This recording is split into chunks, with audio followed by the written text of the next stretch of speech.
জীৱন এটা ধ্বংস কৰিবৰ বাবে কিমানটা ভুল সিদ্ধান্তৰ প্ৰয়োজন আপুনি বাৰু কেতিয়াবা তেনেকা ভুল সিদ্ধান্ত লৈ পাইছে নেকি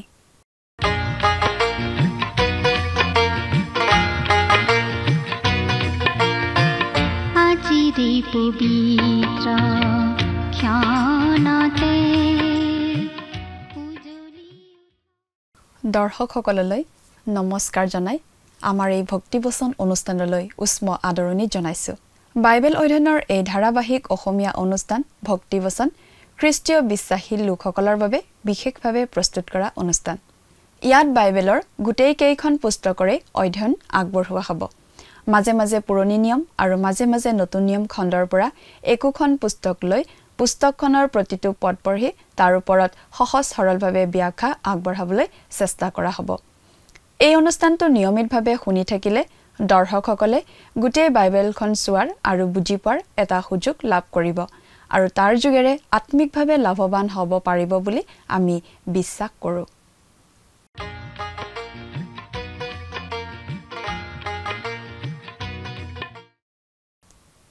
প্ৰিয় দৰ্শক আমাৰ আগৰটো অনুষ্ঠান যদি আপুনি চাইছিল তেনেহলে আপোনাৰ নিশ্চয় মনত আছে যে আগৰটো অনুষ্ঠানত বাইবেলৰ পুৰণি নিয়ম খণ্ডৰ উপদেশক নামৰ পুস্তকখনৰ 9 নম্বৰ অধ্যায়ৰ ভিত্তিত আগবঢ়োৱা আলোচনা শুনিবলৈ পাইছিলো আজিৰ অনুষ্ঠানত এই উপদেশক নামৰ পুস্তকৰ 10 নম্বৰ অধ্যায়ৰ ভিত্তিত আগবঢ়োৱা আলোচনা আমি শুনিবলৈ পাম সলোমনে সন্তুষ্টি আৰু আনন্দৰ বাবে নানা পথ অৱলম্বন কৰি চাইছিল তেওঁ জ্ঞান আহৰণ কৰি কিন্তু সন্তুষ্ট হোৱা নাছিল তেওঁ দৰ্শন আৰু মনোবিজ্ঞানৰ অধ্যয়ন কৰিছিল সুখ আৰু বস্তুবাদৰ মাজত সোমাইছিল নিয়তিবাদৰ চেষ্টা কৰিছিল তেওঁ আত্মসন্তুষ্টি আৰু স্বাৰ্থপৰতাৰ পথ চেষ্টা কৰিছিল তেওঁ ধৰ্মৰ পথ চেষ্টা কৰিছিল কিন্তু একোতে সন্তুষ্ট হ'ব নোৱাৰিলে ধন সম্পত্তিৰ পথ নৈতিকতাৰ পথ একোতেই সন্তুষ্ট নহল গতিকে বৰ বেছি একো চিন্তা নকৰি ঈশ্বৰে যিমান দিন জীয়াই ৰাখে খাই বৈ উপভোগ কৰি থকাই ভাল জীৱনৰ কষ্টকৰ সময়খিনি উপভোগ কৰি থকাই ভাল এনেকুৱা এটা জীৱন দৰ্শনৰ কথা মনলৈ আহিছিল সলোমনে লিখিছে যে তেওঁ ভৱিষ্যতৰ বিষয়ে একো চিন্তা নকৰে অনন্তকলীয়া জীৱনৰ বিষয়ে তেওঁ একেবাৰে নাভাবে কাৰণ সেই বিষয়ে তেওঁ একোকে নাজানে তেওঁ কৈছে যে তেওঁৰ এনেকুৱা লাগে যে মানুহ যিফালে নাযায় কিয় একো পাৰ্থক্য নাই সলোমনে কৈছে যুদ্ধৰ অস্ত্ৰতকৈ প্ৰজ্ঞা অধিক শক্তিশালী জ্ঞান অস্ত্ৰ শস্ত্ৰতকৈ শক্তিশালী কিন্তু এজন পাপীয়ে সকলো ধ্বংস কৰি পেলাব পাৰে এজন মানুহৰ জীৱনে সমাজত ডাঙৰ প্ৰভাৱ পেলাব পাৰে আৰু যদি সেইটো বেয়া প্ৰভাৱ হয় তেনেহলে চকুত পৰা হয় আমি ইতিহাসত এনে বহুতো উদাহৰণ পাওঁ আদমৰ পাপে গোটেই মানৱ জাতিৰ ওপৰতে প্ৰভাৱ পেলালে আনহাতে এজন ব্যক্তি প্ৰভু যীশুৰ যোগেৰে আমালৈ পৰিত্ৰাণ আহিল 10 নম্বৰ অধ্যায়ত আমি পাওঁ জীৱনে মানুহলৈ আগবঢ়োৱা অন্যায়ৰ বাবে মানুহে এটা মধ্যম পথ লোৱাই ভাল বুলি কোৱা কথা সামান্য এটা ভুলে মানুহৰ জীৱনলৈ অভিশাপ নমাই আনিব পাৰে জীৱন বৰ নিষ্ঠুৰ বুলি ক'ব পাৰি জীৱন ভালদৰে চলি থাকি মাত্ৰ এদিন ৰাতি কিবা এটা অনৈতিক কাম কৰি ঘিনলগীয়া ৰোগত ভুগিবলগীয়া হোৱা উদাহৰণ আছে মাত্ৰ এটা ভুলে গোটেই জীৱনটোৱে সলনি কৰি দিব পাৰে মাত্ৰ এটা মৰামাখিয়ে এটা পাত্ৰত থকা সুগন্ধি দ্ৰব্যখিনি নষ্ট কৰি পেলোৱাৰ নিচিনাকৈ এগৰাকী মাতৃয়ে 21 বছৰ কষ্ট কৰি নিজৰ সন্তানক জ্ঞানী ৰূপে গঢ়ি তোলে আৰু এগৰাকী ছোৱালীয়ে মাত্ৰ 5 মিনিটতে সেই ডেকাক মূৰ্খ সজাই পেলাব পাৰে এটা সৰু ভুল অলপ মূৰ্খামি সেই এটা জীৱন নষ্ট কৰিব পাৰে আৰু আনৰো জীৱন ধ্বংস কৰিব পাৰে কথাবোৰ অধিক বহলাই জানিবৰ বাবে আহকচোন এতিয়া আমি মূল আলোচনাটোৰ মাজলৈ আগবাঢ়ি যাওঁ আমাৰ মহান ত্ৰাণকৰ্তা প্ৰভু যীশু খ্ৰীষ্টৰ নামত নমস্কাৰ প্ৰিয় শ্ৰোতা আমি আজি ভালেমান দিন ধৰি বাইবেলৰ পুৰণি নিয়ম খণ্ডৰ উপদেশক নামৰ পুস্তকখন অধ্যয়ন কৰি আছোঁ নহয়নে বাৰু ইতিমধ্যে আমি বহুখিনি আগবাঢ়ি আহিছোঁ আৰু এই উপদেশক পুস্তকখনৰ 9 নম্বৰ অধ্যায়ৰ শেষৰ পদটোলৈকে পঢ়ি আমি আমাৰ আলোচনা আগবঢ়াই নিলোঁ আজিৰ অনুষ্ঠানত আমি এই উপদেশক পুস্তকৰ 10 নম্বৰ অধ্যায়ৰ অধ্যয়ন আৰম্ভ কৰিব খুজিছোঁ আমি এই 10 নম্বৰ অধ্যায়ৰ প্ৰথম পদটো পাঠ কৰি দিম শুনিবচোন যেনেকৈ মৰা মাখিৰ দ্বাৰাই সুগন্ধি দ্ৰব্য ব্যৱসায়ৰ সুগন্ধি তেল দুৰ্গন্ধ হয়, তেনেকৈ অলপ অজ্ঞানতাই প্ৰজ্ঞা আৰু সন্মানতকৈ জোখত চৰে। প্ৰিয় শ্ৰোতা, এই পদটিৰ যোগেদি মানুহৰ জীৱনৰ অনেক উদাহৰণ দিব পাৰি। যেনে ধৰক, বহুত কষ্ট কৰি যুগুত কৰা খোৱা বস্তুত মাখি এটা পৰি মৰিলে যেনেকৈ গোটেইখিনি বস্তু খাব নোৱাৰা আৰু ঘিনলগীয়া হৈ পৰে, ঠিক তেনেকৈ মাক দেউতাকে অশেষ কষ্ট কৰি টকা পইচা খৰচ কৰি পঢ়ুৱাই শুনাই ডাঙৰ দীঘল কৰা ল'ৰা বা ছোৱালী এজনীৰ জীৱন অলপমান অজ্ঞানতাই ধ্বংস কৰি পেলাব পাৰে। যেনে ধৰক, সেই ল'ৰা ছোৱালীয়ে যদি এইডছ বা যৌন ৰোগ থকা কোনো পুৰুষৰ লগত ব্যভিচাৰ কৰে, তেন্তে সেই বেমাৰ তেওঁৰো হ'ব। নাইবা যদি মদ বা নিচাৰ বস্তু খোৱাত ধৰে, তেন্তে পাছত তাক এৰিব নোৱাৰা হ'ব আৰু ইয়ে তেওঁৰ জীৱনো ধ্বংস কৰিব আৰু মাক দেউতাকৰো টকা পইচা আৰু দুখ কষ্ট অথলে যাব। নাইবা কেতিয়াবা মনৰ উত্তেজনাত গাড়ী মটৰ অসাৱধানভাৱে চলোৱাৰ ফলত ডাঙৰ ডাঙৰ দুৰ্ঘটনা হয়, ডাঙৰ ডাঙৰ বিপদ হয়। এনেকুৱা অনেক কাৰণত বহুতো ডেকা গাভৰুৰ জীৱন ইতিমধ্যেই ধ্বংস হৈছে। এইবিলাকেই হ'ল অলপ অসাৱধানতাৰ কাৰণ। গতিকে অলপ অসাৱধানতাই যাতে আপোনাৰ আৰু পিতৃ মাতৃৰ ইমানবোৰ চেষ্টা কষ্ট টকা পইচা আশা আকাংক্ষা অথলে নিয়াব নোৱাৰে, তাৰ প্ৰতি সাৱধান হওক। আজিৰ ডেকা গাভৰুসকলৰ বাবে এইটো পৰম গুহাৰি। জীৱনত অলপ সাৱধান হওক, যি কৰে সাৱধানে কৰক। এতিয়া আমি 2 নম্বৰ আৰু 3 নম্বৰ পদ দুটা পাঠ কৰি দিম। জ্ঞানবানৰ হৃদয় তাৰ সোঁহাতে, কিন্তু অজ্ঞানৰ হৃদয় তাৰ বাওঁহাতে থাকে। এনেকি অজ্ঞানে বাটত ফুৰোতেও বুদ্ধিহীন হৈ সকলোৰে আগত নিজৰ অজ্ঞানতা প্ৰকাশ কৰে।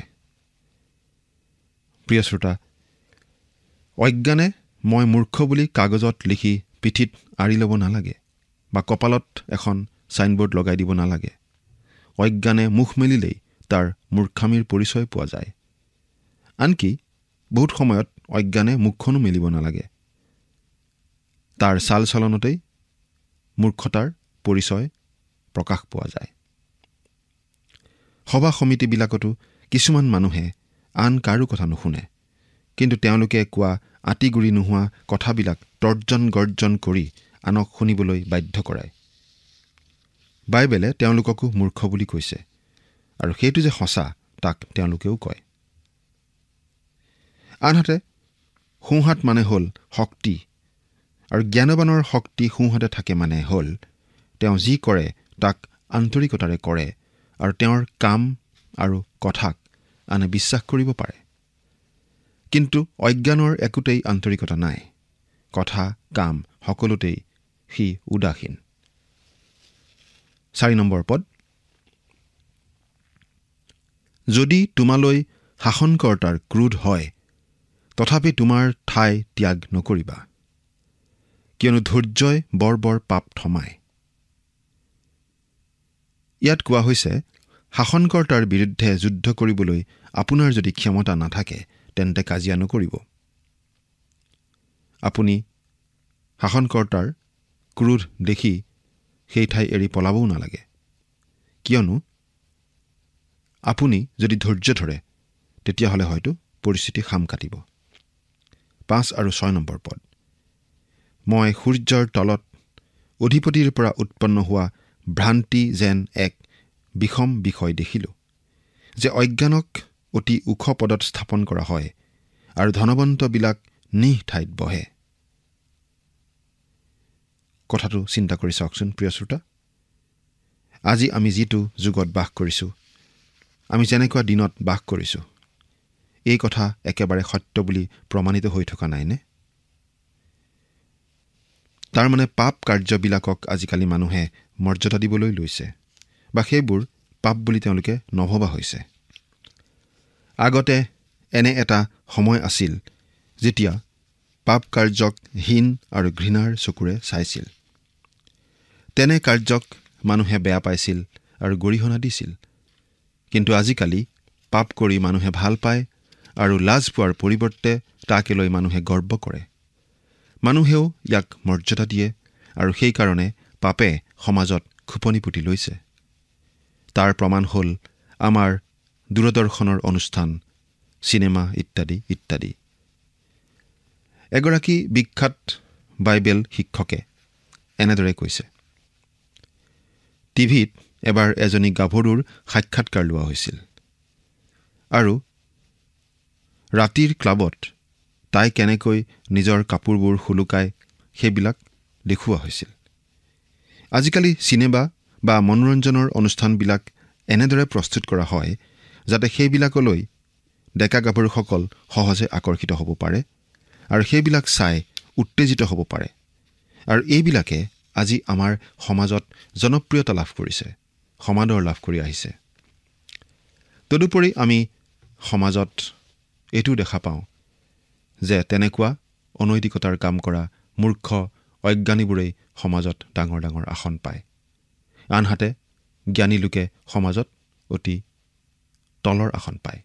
সমাদৰ তেওঁলোকৰ নাই।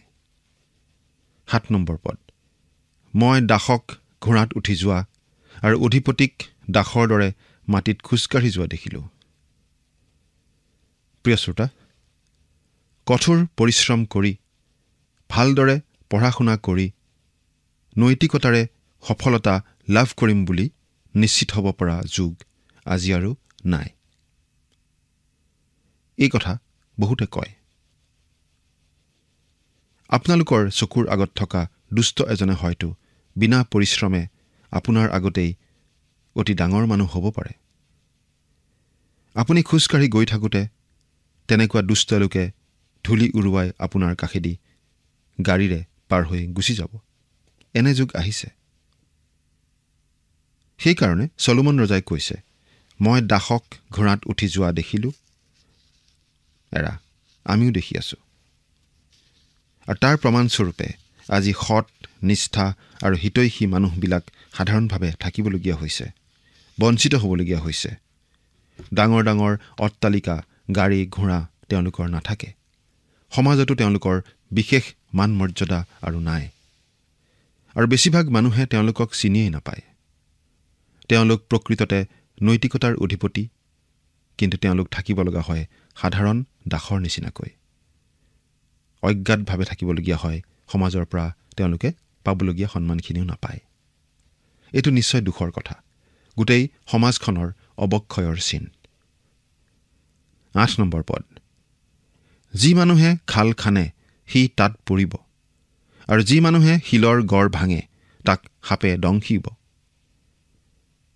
প্ৰিয় শ্ৰোতা, পাপ কৰি আপুনি যিমানেই ধনী, মানি বা মহান নহওক কিয়, যিমানেই বিখ্যাত বা শক্তিশালী নহওক কিয়, পাপৰ প্ৰতিফল যদি আপুনি নাপায় বুলি ভাবি থাকে, তেন্তে সেয়া বৰ ডাঙৰ মূৰ্খামিৰ কথা হ'ব।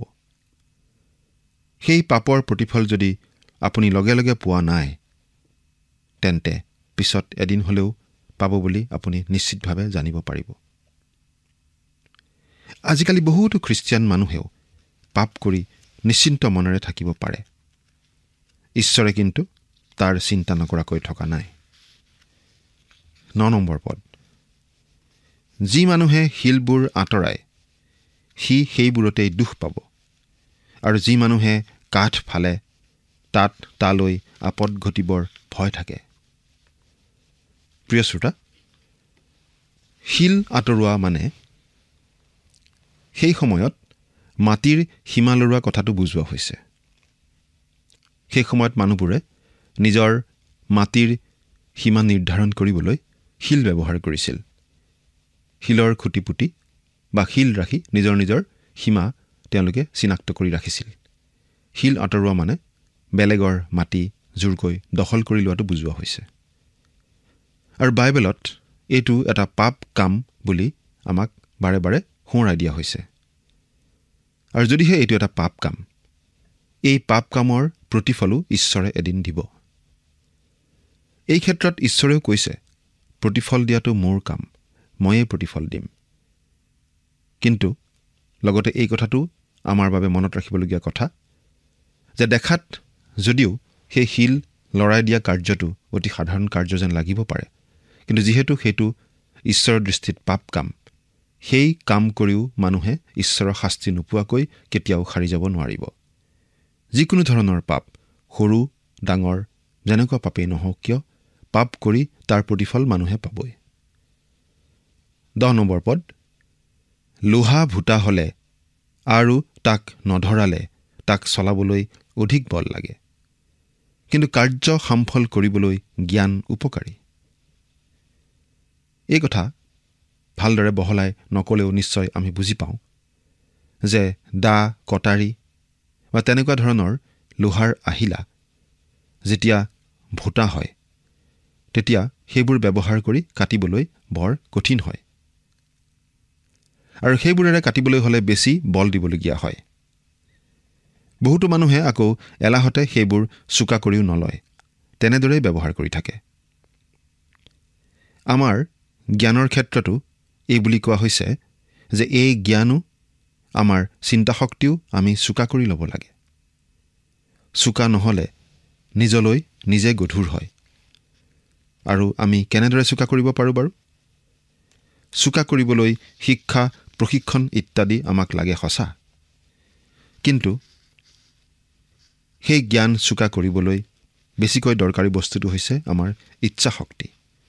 আৰু আচলতে আজি আমি এই কথা ক'ব পাৰোঁ যে আমাৰ জ্ঞান, আমাৰ চিন্তা শক্তি প্ৰকৃত অৰ্থত যদি চোকা হ'ব লাগে, একমাত্ৰ ঈশ্বৰৰ জীৱন্ত বাক্যই তাক চোকা কৰিব পাৰে।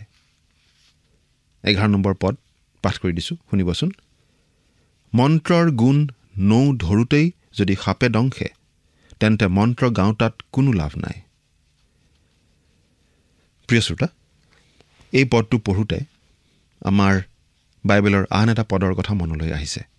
সেই পদটো হৈছে গীতমালা 58 নম্বৰ গীতৰ 4 নম্বৰ পদ, আৰু লগতে 5 নম্বৰ পদটো আমি চাওঁ।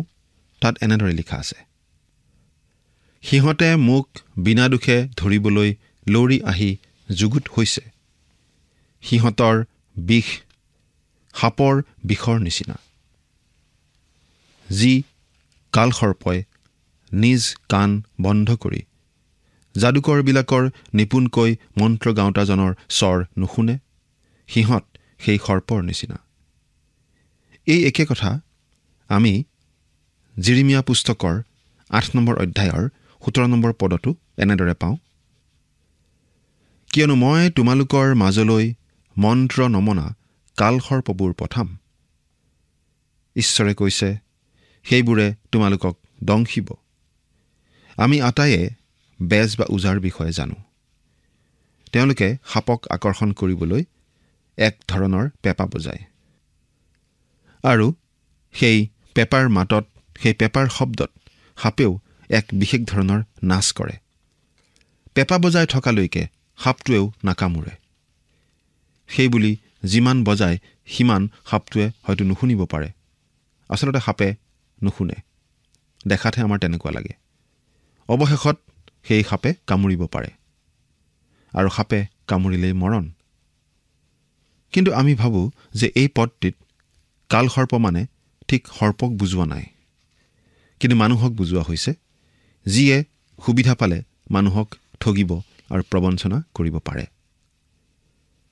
উদাহৰণ হিচাপে আমি ইস্কৰিতীয়া যিহুদাৰ কথাই চাব পাৰোঁ। এই ইস্কৰিতীয়া যিহুদা আছিল প্ৰভু যীশুৰ এনেকুৱা এজন শিষ্য। শেষকালত আহিবলগীয়া খ্ৰীষ্টাৰীও একে হ'ব। সেই খ্ৰীষ্টাৰীয়ে ইছৰাইল জাতিক প্ৰবঞ্চনা কৰিব, আৰু আহিব মহাক্লেশৰ কাল। প্ৰিয় শ্ৰোতা, আজিকালি আমাৰ খ্ৰীষ্টিয়ানৰ সমাজতো সাপৰ দৰে কিছুমান মানুহ ওলাইছে। তেওঁলোক দেখাত বৰ ভাল হ'ব পাৰে, কিন্তু সুবিধা পালেই আমাক কামুৰিব, লাগিলে আমি যিমানেই ভাল নহওঁ কিয়। এনেকুৱা অভিজ্ঞতা দাউদ ৰজায়ো তেওঁৰ জীৱনত পাইছিল। আপুনি হয়তো ইতিমধ্যেই পঢ়ি আহোঁতে মনত ৰাখিছে যে অহিথোফল নামৰ দাউদৰ এজন পৰম বন্ধু আৰু প্ৰধান মন্ত্ৰণাদাতা আছিল। তেওঁ দাউদৰ ভিতৰৰ আৰু বাহিৰৰ সকলোবিলাক কথা জানিছিল। তেওঁৰ ওপৰত দাউদে বিশ্বাস ৰাখিছিল, সম্পূৰ্ণ বিশ্বাস ৰাখিছিল।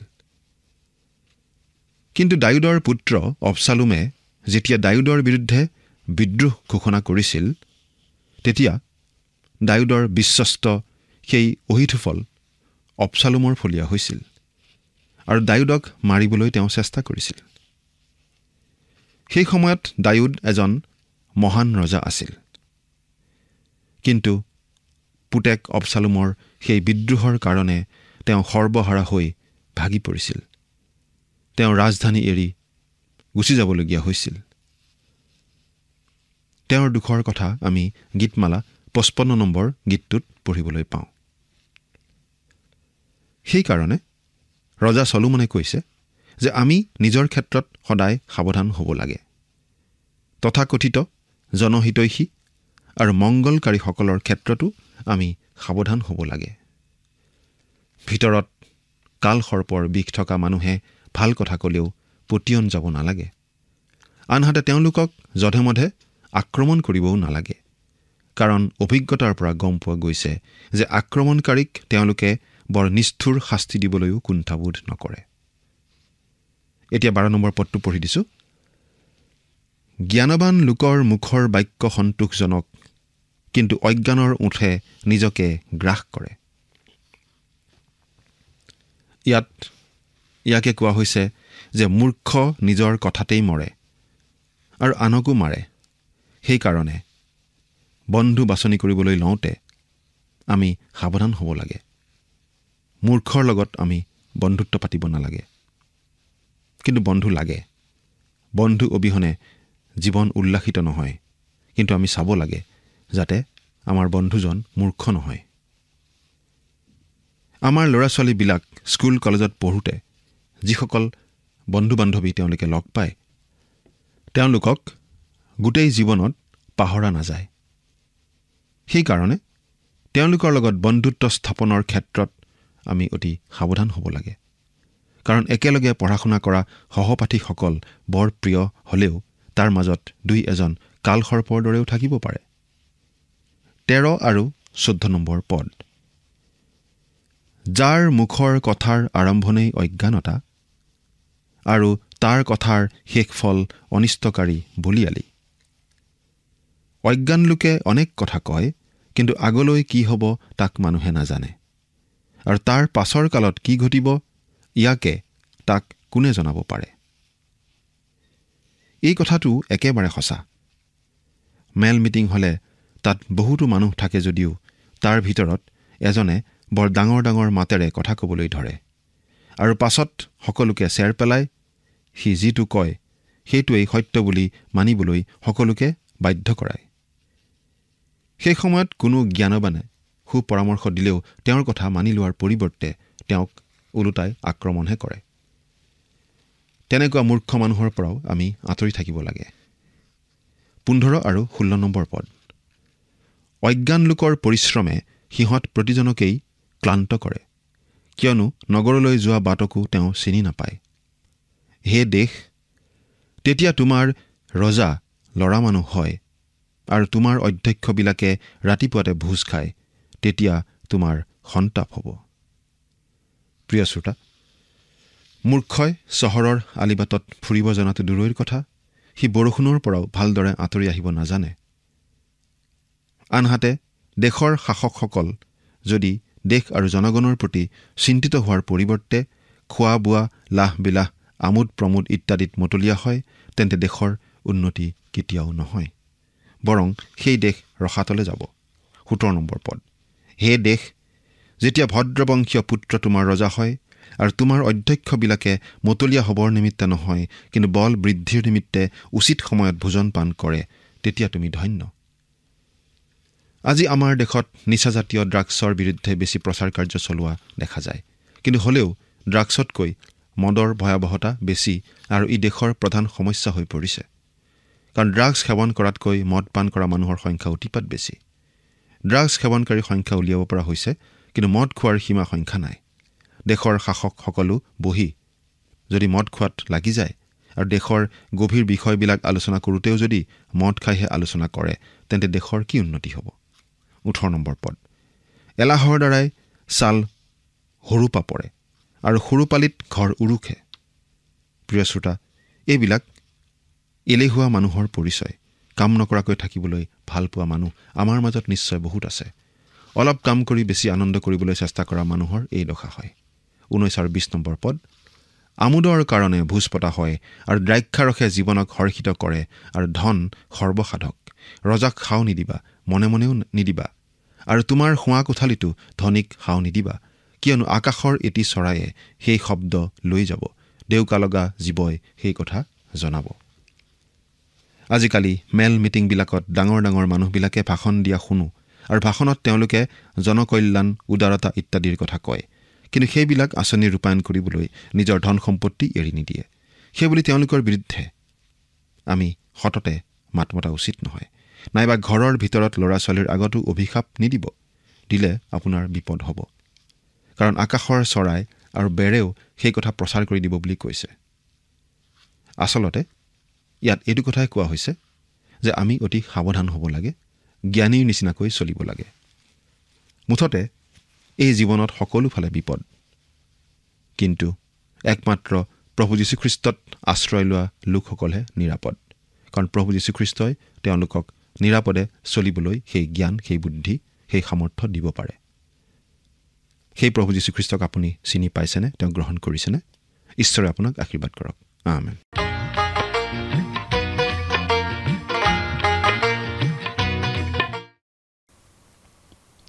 শাসনত থকাজনৰ ৰাজনৈতিক মতাদৰ্শ আমাৰ লগত মিলক বা নিমিলক, আমি শাসনকৰ্তাৰ বিৰুদ্ধে একো ক'ব নালাগে বুলি চলোমনে কৈছে।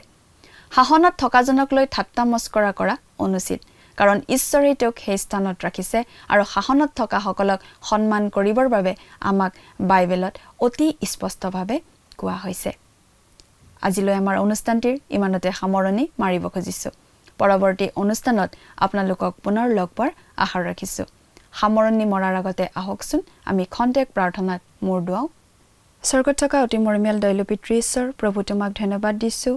তোমাৰ প্ৰেম, তোমাৰ অনুগ্ৰহেৰে তুমি পৰিপূৰ্ণ কৰাৰ বাবে। দয়ালু মৰমীয়াল পিতৃ ঈশ্বৰ, এই সময়তে প্ৰভু তোমাৰ চৰণত নিবেদন জনাইছোঁ আমাৰ প্ৰতিজন দৰ্শকসকলৰ বাবে। তেওঁলোকক প্ৰভু তোমাৰ আশীৰ্বাদেৰে প্ৰভু তুমি পৰিপূৰ্ণ কৰিবা। তোমাৰ বাক্য বুজি পোৱাত প্ৰভু তুমি সহায় কৰা, যাতে প্ৰভু এই সকলোবোৰ বাক্য প্ৰভু তেওঁলোকে বুজি পোৱাৰ যোগেদি নিজৰ জীৱনটো যাতে সম্পূৰ্ণৰূপে তোমাত সোধাই প্ৰভু পৰিচালিত হ'ব পাৰিব, তেনে আশীৰ্বাদ তেওঁলোকৰ জীৱনত তুমি বাকি দিয়া। আৰু তেওঁলোকৰ প্ৰভু পৰিয়ালক সকলো সদস্যকে প্ৰভু তোমাৰ আশীৰ্বাদেৰে তুমি পৰিপূৰ্ণ কৰিবা। এই সকলো যাচনা মহান ত্ৰাণকৰ্তা প্ৰভু যীশুখ্ৰীষ্টৰ নামত অৰ্পণ কৰিলোঁ। আমেন।